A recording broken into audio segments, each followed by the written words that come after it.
بسم اللہ الرحمن الرحیم۔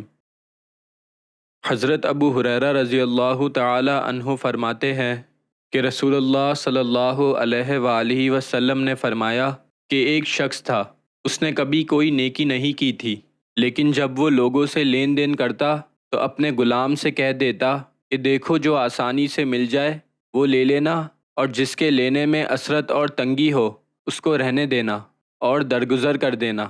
ہو سکتا ہے کہ اللہ تعالیٰ ہماری برائیوں سے درگزر کر دے۔ جب وہ فوت ہوا تو اللہ تعالیٰ نے اس سے پوچھا کہ کیا تو نے کبھی کوئی نیکی کی تھی؟ اس نے کہا کہ نہیں، البتہ میرا ایک غلام تھا اور میں لوگوں سے معاملات کیا کرتا تھا۔ جب میں اس کو تقاضے کے لیے بھیجتا تو اس کو کہتا کہ جو کچھ آسانی سے حاصل ہو جائے وہ تو لے لینا، اور جس کے حصول میں تنگی اور مشقت ہو اس کو چھوڑ دینا اور درگزر کرنا۔ ہو سکتا ہے کہ اللہ تعالیٰ اس بہانے ہماری برائیوں سے درگزر کر دے۔ اللہ تعالیٰ نے فرمایا کہ میں نے تیری برائیوں سے درگزر کر دیا۔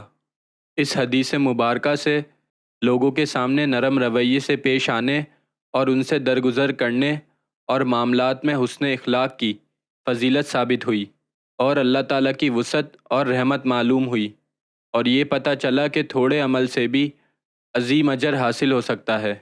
دیکھیے، اللہ تعالیٰ نے اس مذکورہ شخص کی مغفرت بھی فرمائی اور برائیوں سے درگزر بھی کیا، حالانکہ اس کے عمل قلیل تھے۔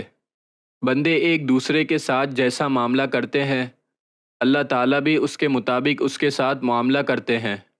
چنانچہ جو شخص سنگدل ہو تو اللہ تعالیٰ بھی اس کے ساتھ ویسا ہی معاملہ کرتے ہیں، اور جو شخص دوسروں کے ساتھ آسانی والا معاملہ کرتا ہو اور ان کے ساتھ شفقت اور مہربانی سے پیش آتا ہو تو اللہ تعالیٰ بھی اس کے ساتھ ویسا ہی سلوک کرتے ہیں۔ اللہ تعالیٰ ہم سب کو اس حدیث مبارکہ پر عمل کرنے کی توفیق عطا فرمائے۔ پیارے دوستو، اسی طریقے کی مزید اسلامک ویڈیوز دیکھنے کے لیے ہمارے چینل کو ضرور سبسکرائب کریں۔ انشاءاللہ نیکسٹ ویڈیو میں ملاقات ہوگی۔ جب تک کے لیے اجازت، اللہ حافظ۔